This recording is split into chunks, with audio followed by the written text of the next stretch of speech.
Hey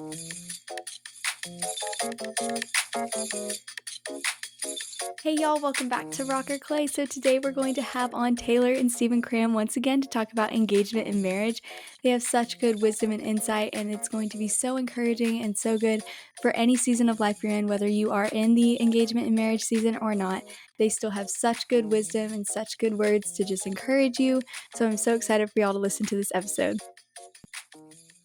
What would you say to the girl who feels like they are called to be a stay-at-home mom and a wife, but has no prospects for even a guy to date? Good one. Yeah. So I want to acknowledge that that's a tough place to be. I was there, single, no prospects, Yeah. and then even now in marriage, candidly, the economy in which we live does not allow for me to be a stay-at-home mom right now. Right. So I still have that desire, and it's unfulfilled, and that's okay. And I think calling is a tricky one to me because I think you can be called to different things at different seasons. I was thinking about David and how before he was ever a king, he was a shepherd. And in that time, he thought his calling was to be a shepherd, and he was faithful to herd sheep. And then he became a king, and he was faithful to do that thing. So if you find yourself single, be faithful in your single season, and that's what you're called to right now. And then eventually you'll be called to be a wife. Statistically, if you want to be married, you probably will be married. It's just a matter of timing. That's really good. Oh, that'll tell people, because that is so true, is that so many people are looking, like you said, in the past or the future, and that literally David had a calling and we have a calling right now in the season that God has us in. So that it's not like a futuristic thing. It's literally present. He's called it's not you to the once present. I hit that thing, I've now nailed the calling over my life. Right. Yeah. You know? Right. Yeah. That's so good. I love that. Okay. How long do you think you should date before you get engaged? I feel like this is very subjective. Yeah. I think 6 months to me, not to put the gospel stamp on it. This is not gospel or anything like that, but 6 months feels like enough time for you to get to know a person. And if you're still feeling unsure at 6 months, that's probably really telling. Oh, that's good. It doesn't mean you have to get engaged right at 6 months. Yeah. But I think if you've made it to that point and you're still questioning things, I don't know. Yeah. Because, and that doesn't mean, like you said, you have to get engaged at that point. But we got to the point pretty quickly where we knew we checked the boxes for each other. It seems like this is a thing that would be good. But we're going to continue dating for a while because it's practical and because we're looking for any potential red flags. There's the old wisdom of see the other person in every season, basically, which would be a year. And we just achieved that from starting dating to being married. But we were early on, we were pretty sure this is good. And then we were just looking, basically, is anything going to show us that it isn't good? And if not, we'll go forward with full confidence. Because if you, immediately, am I attracted to the person? That's important, but you figure that out pretty quickly, yes or no. Seconds. Within seconds. Do we have fun together? Do we enjoy being around each other? Do we share the same values like we talked about? And those are conversations if you both know what you're looking for, you can have those really quickly. Right. I think we did. That's so good. Within the first, technically within the first week, we pretty much had everything nailed down. And then it was just, okay, let's just keep this going for a while. Yeah. Conversations, because not only was there a DTR at the beginning, but you're kind of checking in on each other, as you move forward to the next stage. And we talked about acknowledging, hey, it seems like this is a good thing. We're looking for red flags. The thing that was helpful for us too, while dating in COVID, is we were able to work remote, and so I went to go live with my brother in Salt Lake for a month, and dated Stephen, so I got to see him with his community in different circumstances. I got to see him when he was stressed out after a day at work. I just got to see those things. And so if you're paying attention to that stuff, they'll all tell you what you need to know. Right. Yeah. Unless the person's a pathological liar. Right. And you can't really do anything about that. Yeah. Taylor says, well, I don't have any other advice for you in that one. Yeah. Pray. Pray big. Yeah, that would be, and just hopefully bring people in so that they can see that they're a pathological liar. Yeah, right. I think getting to know the other person's community is really huge. Yeah. The first time, after our first date, T had basically all of her church friends come over, all of her like closest community. For brunch. Everyone just like vetted me, which is great. I was up for it, but also it was good because I got to meet all of them and see like how much her community values her and how much she's a woman of great value because of all these people willing to show up, not just for food, but to like check you out. Yes, like read the riot act to this new guy from Salt Lake City that no one knows. Yeah.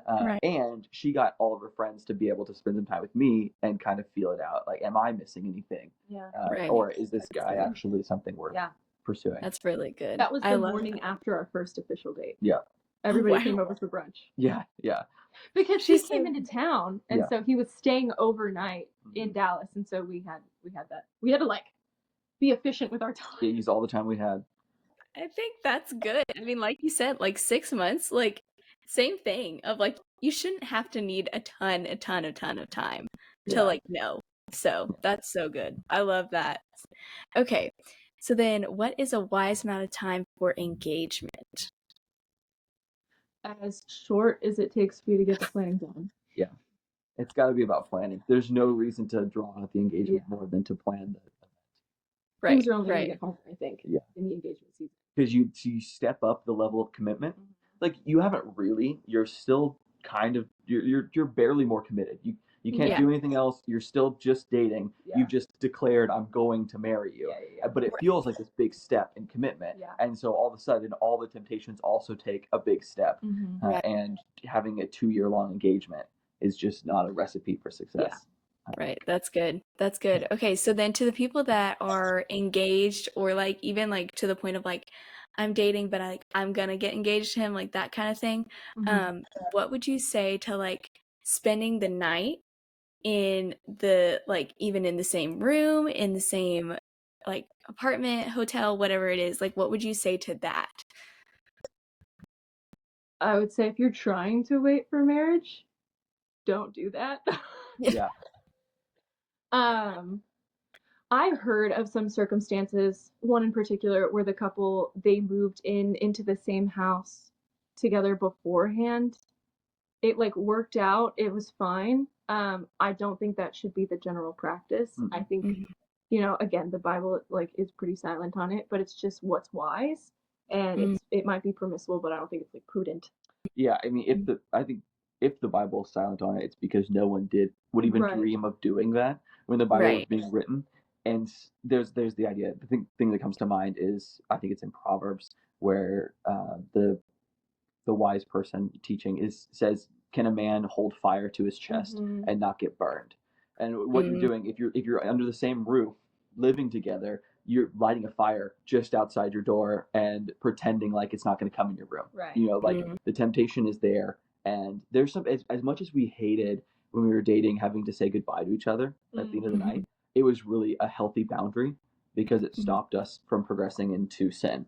And so if you don't have that boundary of saying goodbye at your door, I'm going to drive 10 minutes to my own door and go inside. Right. If that barrier's gone, then I'm sure some people could handle it, but is it wise? Never. For the record, too, they both moved in with a couple, so they weren't by themselves. Oh, okay. Yeah. Okay, well. Interesting. But that was its own weird circumstance. Yeah, still not advisable. That's not the norm. Right. I think that will speak to people, and that we were talking about control before of like, are you okay by yourselves? Like, are you okay to just like say goodnight at the end of the day and just be like, okay, like I'm okay, but like you add to my life and like we encourage each other, but like I'm not dependent on you. This kind of goes along with the same thing, but how do you keep like physical, spiritual, and emotional boundaries while engaged, and then how has that shifted in marriage? I mean, I think community is huge, right? Having people around you that can ask questions about the relationship and that you can be vulnerable with about the relationship. Just knowing that there are people around you that care and you're not doing this thing by yourself, because when you're just in your own head, it's really easy to justify things or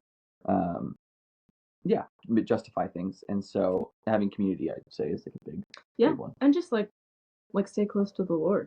Right. I think the further you get from Him, the more you start, like making not excuses, but like making room for Yeah. things that you wouldn't normally make room for. Right. Right. That's If that good. makes sense. In marriage, it is kind of a weird shift because a lot of things, a lot of walls that you've built for health and safety and Right. everything, Yeah. all of a sudden they go down, and you can be more emotionally vulnerable with each other. You are more physically vulnerable with each other, and so I think for us a huge thing was premarital, Yeah. truly. Oh yeah, that's a good one. Because as we were in engagement, stepping towards this thing that neither one of us obviously have done before, praise God, we had no grid for what was on the other side other than what we've been told. And so getting to have really close one-on-one time with another couple who is older, who they're elders at the church, so they're wise and trustworthy, or elder and elder's wife at the church, that was so valuable because not only did that help us in that moment prepare for marriage and what those shifts were going to look like, but it also gave us someone who was going to be on our team for the long haul. Yeah. That we can now contact in marriage, like, hey, we're having this really hard thing.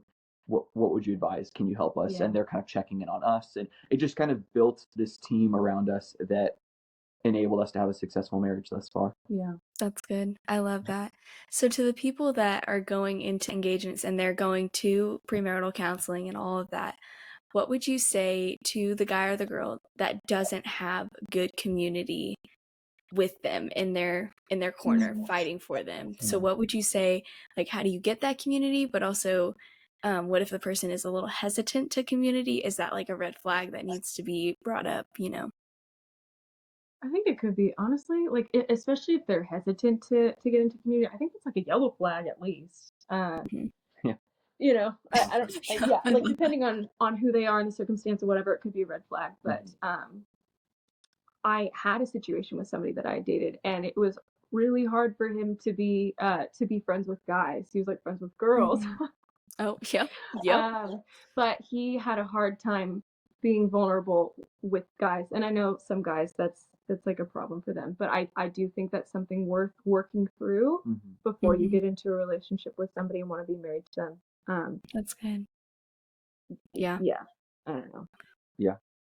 Yeah. Yeah, and this is going to be a little harsh, Mhm. uh, because I know there are nuances. But if you aren't in community, get in community. Fight for Yeah. it. Yeah, fight for it. It's almost never easy.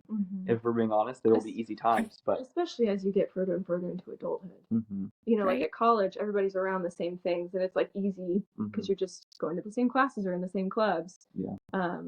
And we find ourselves, you know, in this time where we're at a church. It's not necessarily a local church. It's more like a regional church, Mhm.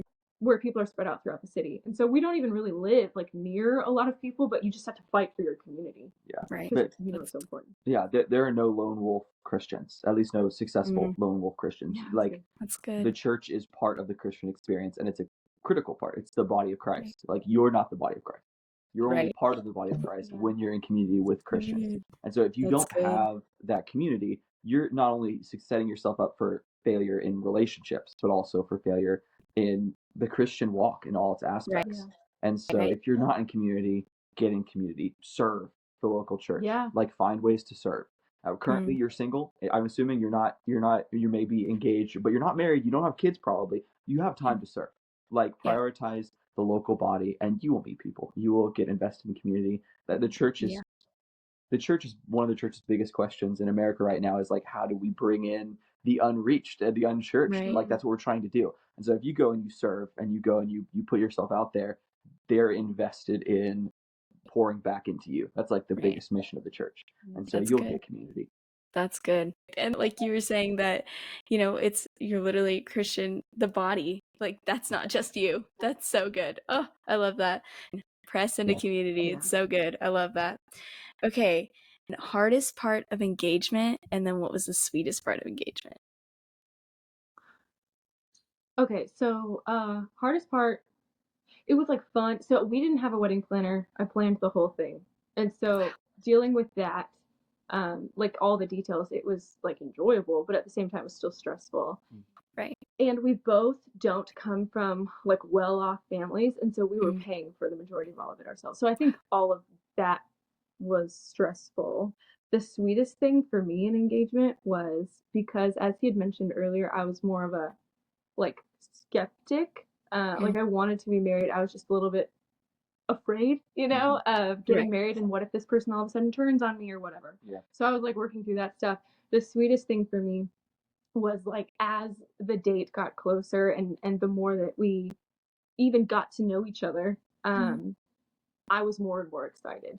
I was like more and Mhm. more confident about it. And so I was looking forward to it being you know, that I was Oh, marrying. So that was really that's sweet. so sweet. For me, I would agree on the hardest part that Yeah. the actual planning is tough Yeah. because you're jumping from like the fun aspects of dating into now it's like, oh, we're merging accounts and we're talking about how we're going to manage our money and what we're going to spend money on and Yeah. prioritizing those kinds of things, which is they're just hard conversations to have. Mm-hmm. You know, Right. everyone comes in with their own baggage and their own views on money and stuff like that, even not related to sin. You just have your own stuff. Yeah. Um, and then I think the sweetest thing came with the fact that getting engaged kind of split our relationship in half between the long distance and the living in the Mm-hmm. same city. We Mm. got engaged at about that middle point where I moved to Dallas shortly after. And so it was really sweet being engaged and getting to spend more time together, being in the same Yeah. city and getting integrated in the same community with the same people. Yeah. It was weird being known as like Taylor and Stephen, Yeah. whereas we were previously like, I was just Stephen Yeah. with no Right. connection. She was just Taylor. Yeah. And then we totally integrate and we're like a unit now, Yeah. which is, it was I fun. love Yeah. It was a sweet I moment. love that. That's so sweet. Oh my gosh, that's precious. And that time just kind of cut in half and you were able to merge together. That's awesome. And that's what you Mm-hmm. would want. And that like you wouldn't want to be known as just Steven now. You'd want to be known as Steven and Taylor. You want me to go? Yeah, you go first. Oh, so I think there are two. I'm gonna give an overly complicated Like answer. yes and no. So yeah, exactly. Yeah. Do you, at a theological level, believing in God's like providence and foreknowledge, He knows who you're gonna marry, Yeah. and Yeah. there's no question. And so in that Right. sense, like yes, there's a one. But if you're asking, is there a puzzle piece that perfectly fits you and was like born meant to perfectly unite all the things that you're missing and perfectly complete you? Absolutely not. Yeah. No, Yeah. we're all broken inherently, and there are no jagged edges in two different humans that perfectly meet and match each other. It doesn't exist. Right. Mm-hmm. So Right. yes and no. Yeah, I don't think like in God's providence, you're not gonna misstep and like miss the person that you were supposed to marry. So you Right. can take the pressure off of that. That's good. Like yes, good. there's someone. If you're gonna be married, there's someone designed for you. Mm-hmm. But yeah, no, they're not gonna like complete you, Yeah. and Yeah. therefore this is your one perfect person that matches you completely. That's good. Yeah. That's But good. kind of Yeah. like theologically, Yeah. yes, but practically, No. no. Yeah. Yeah. That That's makes good. sense. It's so surprising to me how many people in like Christian circles ask that question, in that it's like there is the one, and I'm like, well, like maybe not, like maybe Hate to not. break it to you. Hate to bring it to you, love is a choice, so Yes, you have to choose that's to good. love someone. Okay, red flags to recognize an engagement.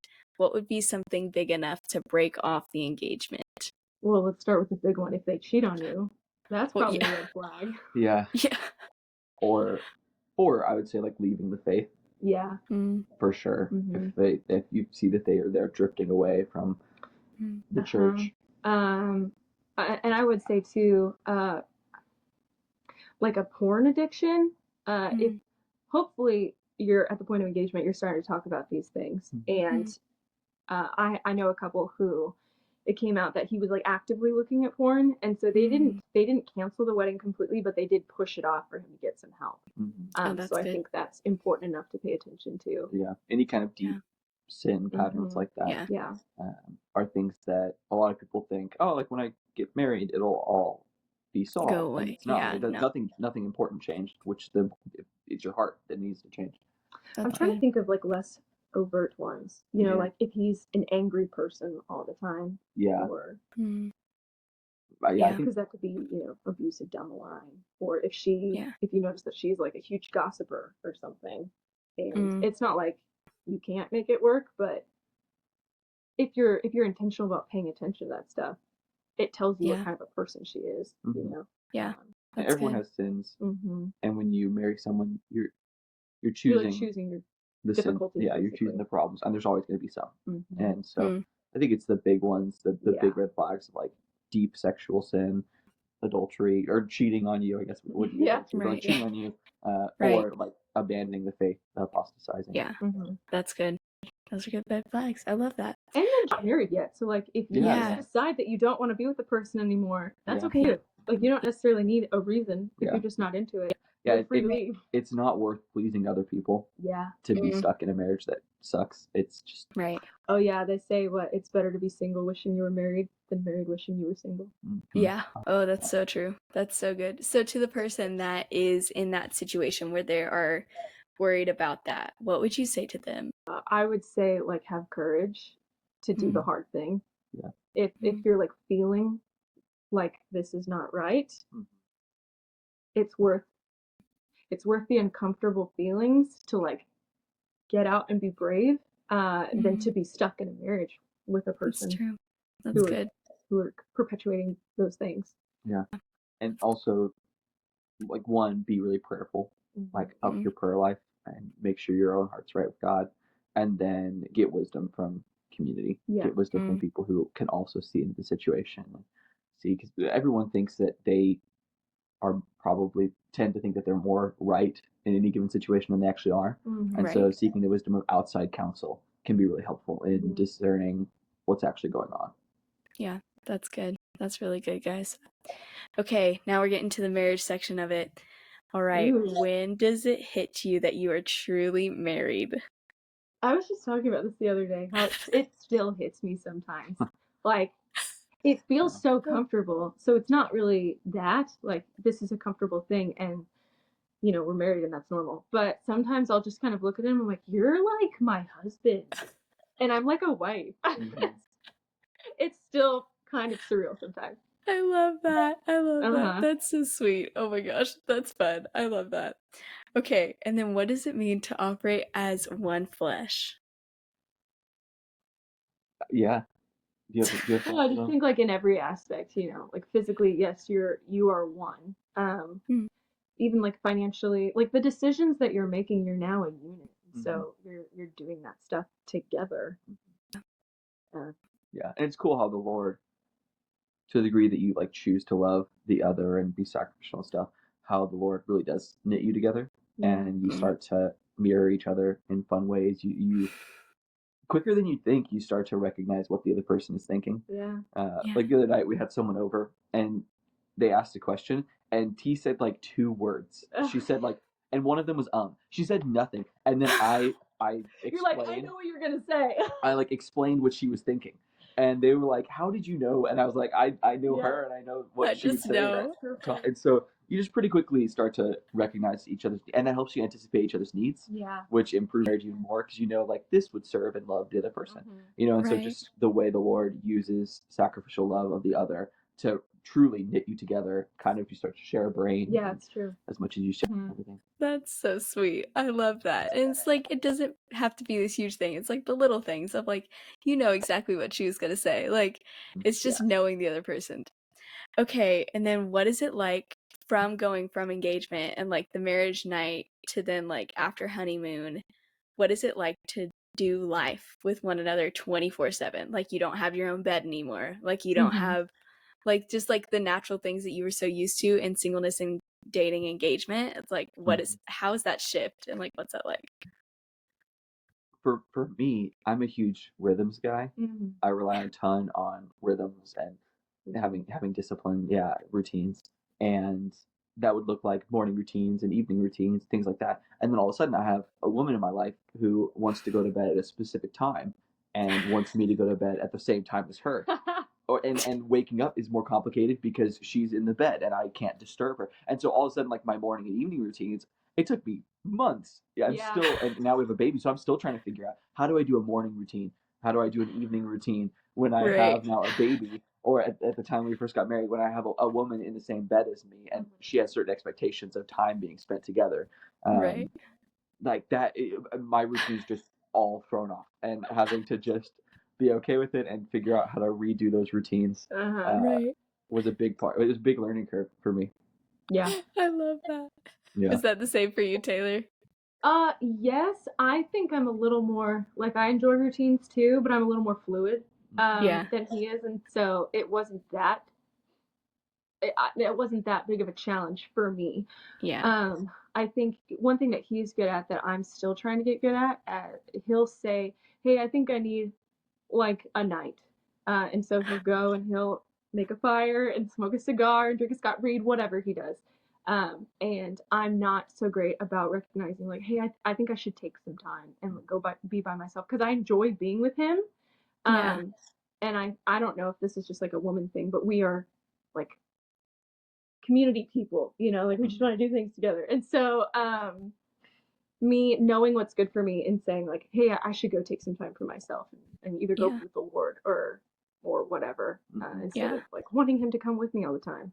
So Right. That's good. That's good. And that dependency that you, in a like a healthy way, that you sure. want to be with him all the time, but it's Mm-hmm. like adding that of like, hey, like I need time with the Lord too. Like I need Yeah. to go and do things by myself as well. Yeah. So Yeah. yeah, and then finding that balance, like you said, is it's hard because whenever you're single or dating or even engaged, like you have the luxury of time Yeah. and like your space, and then like Yeah. you just And add a the little luxury person of in. solitude. Like solitude Yeah. is nice. It is pleasant. And some people, Yeah. they have to fight for it. They might not be as natural to them, but there's something really sweet about it. Right. That's good. That's good. So taking time for yourself, even with Mm-hmm. the other person, but just saying, hey, it's okay.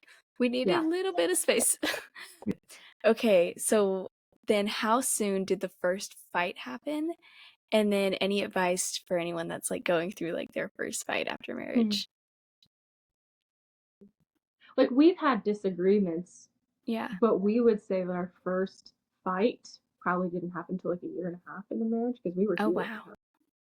Yeah, it was a while into marriage before we had the first. So like you said, disagreements, Mm-hmm. even like disagreements where we both were kind of irritated. Yeah. But the first Yeah. time we like yelled Yeah. at each Ooh. other Yeah. was a ways into marriage. Yeah. Because we were in this house, so it was probably last fall. Uh-huh. Wow. And so which is a It was grace over a stack of papers. from God. Yeah, it was over a stack of papers.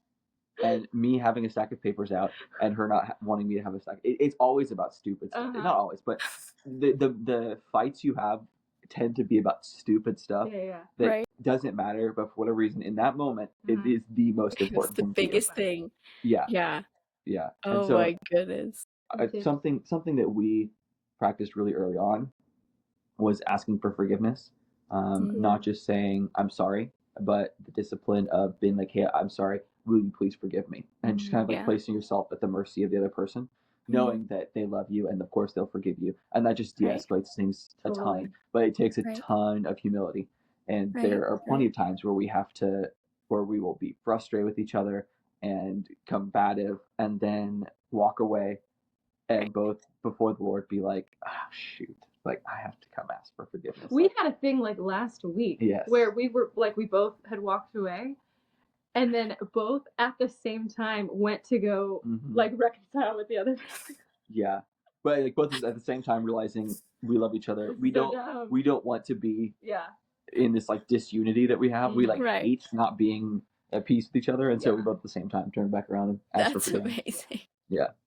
The thing, one thing that I learned, someone had taught us, and then one thing that I just kind of do by myself. So the thing that somebody had taught us is like, hey, you guys are on the same team. Just remember that you're on the same team, fighting. So like you're both sitting at one end of the table, looking at the problem on the other end of the table together, and you're like, how are we going to figure it out together and tackle this That's problem? good.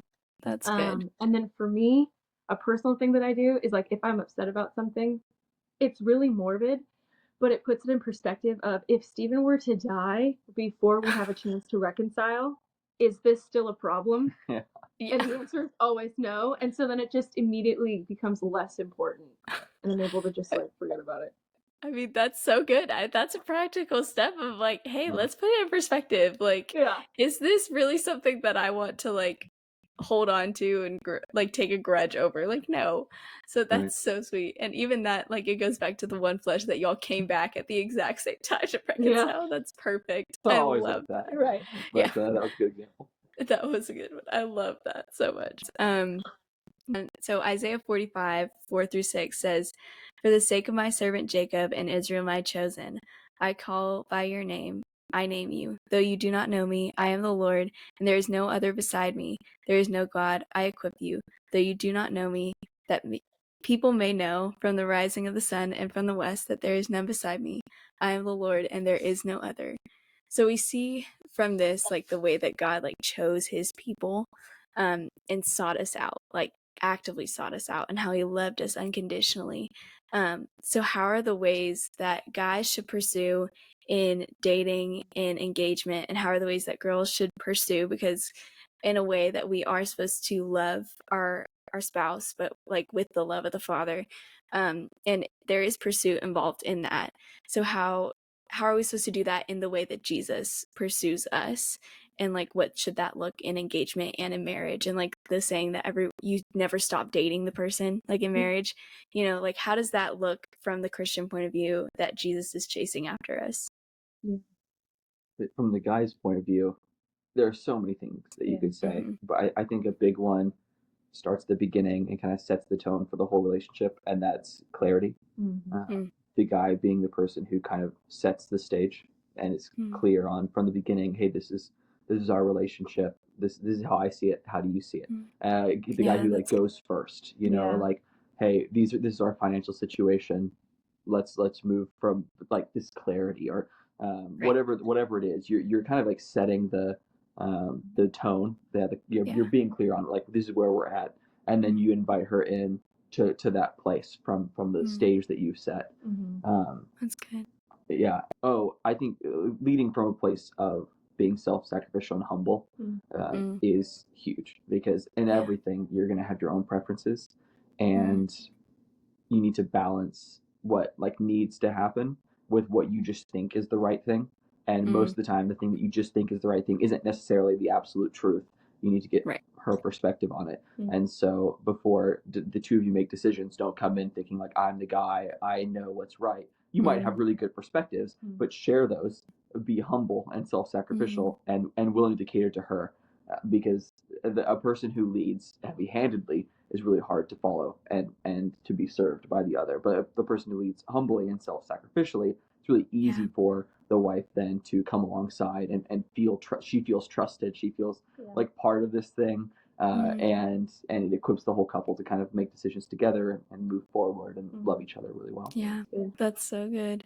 And that even in the Bible, it talks about how Jesus was gentle and lowly, and like he was contrite at heart, and he longs for us to just see that he's with us. And it's not like, oh, I'm holier than thou, even though he is. Like, he literally Right. is so much holier, and yet Yeah. he comes down with us every single day and is like, I am your best friend, and like, I want to walk with you in this. And so in that similar way, I think that's a beautiful picture of what marriage is like as well. That's so Yeah, good. he draws us with cords of Yeah. loving kindness, Right, which I really right. like that imagery of, like, Yeah. the way he brings you in is through being kind and loving. Mm, It isn't through that's being a tyrant. Yeah, that's good. that's so good. Yeah. And really, it's just in response to that I think the woman has a unique opportunity to really respect and love and serve her husband, in being like a willing participant of what he's kind of leading.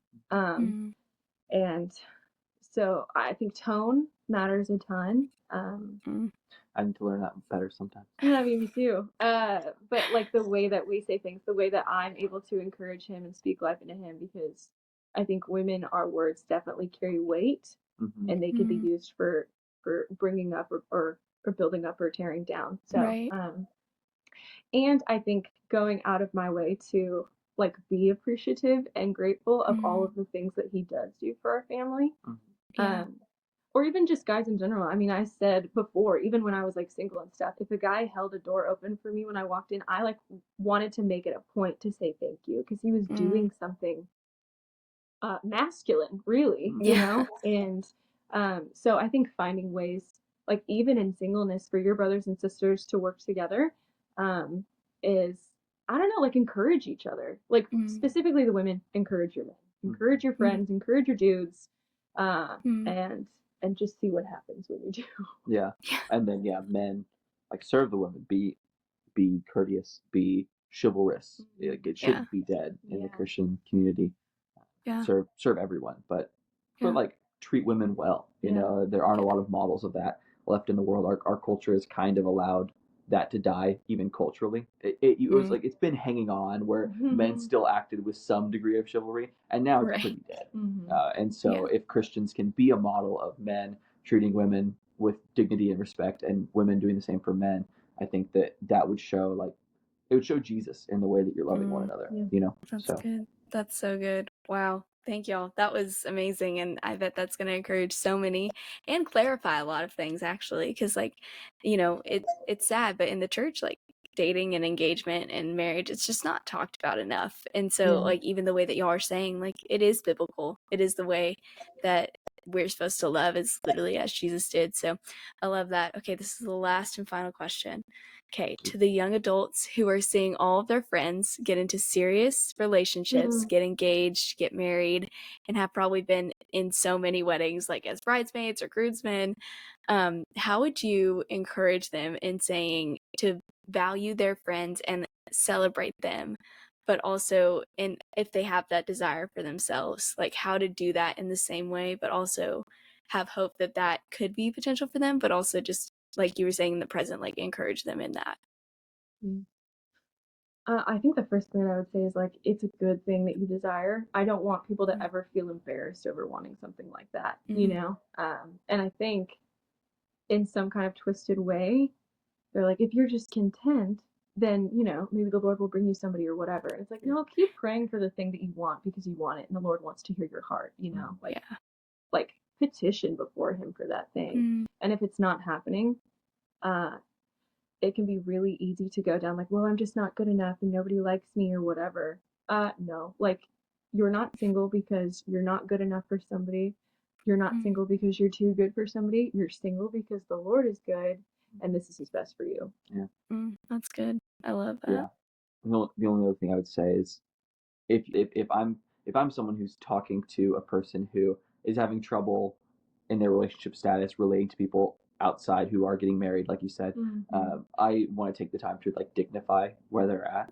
I think there's a place to not quite mourn, but recognize I'm feeling sad because I have a desire for this thing that is good, and so coming alongside them Job's friends before they started to interrogate him, they just sat next to him and they were with him in it, and they sat quietly. They didn't try to share how I understand where you're at. They just mourned with him. Yeah. And so being hey, what you're going through right now is really hard. I'm so sorry.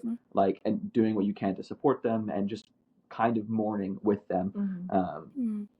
That has limits. At some point, you have to kind of trust in the Lord and things like that. But it really is important to dignify because, like you said, it's a good thing that they're seeking, and that it's sad when you can't get it when you feel like you're ready for it. And I think the thing that helps too is I feel like we keep coming back to community, but it's true. Like community is so helpful in a lot of aspects of life, and if you're doing life with yes, your married friends or your friends with kids or whatever, but and single friends, or people that are older than you, continue being involved in church, serving, do things with your friends, find things to be a part of, fill your time, don't just sit around waiting for a person, which I don't think people are, but there's a risk of making marriage your purpose that you're trying to achieve, and there really is that it shouldn't be. It's a really cool state or vocation you can be in. It's beautiful. But even in marriage, your purpose isn't just the marriage. It's serving God. And so in singleness, having a purpose of whether it's hey, I'm really involved in kids ministry, and throughout the week I get so much joy thinking about the next time I get to serve kids, or whatever it is, finding joy in the things God's called you to in the moment, and your purpose not being marriage, but your purpose being this is what God calls me to now. Right. Yeah. There's just something to be said about waiting well. I have a friend who's in her mid 40s, has never been married, desires it, but she spends her time serving the church, pouring into younger girls, being a big sister to even the guys at our church. She's awesome, and she's a shining example to me of somebody who has waited well, and she hasn't given up on it. But she's just hey, it might not happen at this point. She's it might not happen, and she's okay with it. But yeah. And in to be extreme, in 100 years, we're all gonna be in the same boat anyway. Like we're all gonna be single again, basically. Yeah. Because Jesus is our great husband, you know? Yeah. And so Right. really, like her friend is like we're all gonna be in the same state. We don't have anything that is going to give us any kind of more eternal glory, other than the way we sanctify each other, living in the same space. But Right. we don't have anything else that's going to last beyond our lives, you know. And that I think that's helpful, Right. as well for me to remember. Yeah, that's so good. I love that. Oh my goodness. Well, this was such a blessing to me and to so many others. I know that they're going to listen and they're just going to fall more and more in love with y'all, and that they're going to fall more in love with Jesus because of y'all. So thank y'all so much for your words and everything. And yeah, we'll have a new episode next Monday. Bye, guys. Thank you. Bye.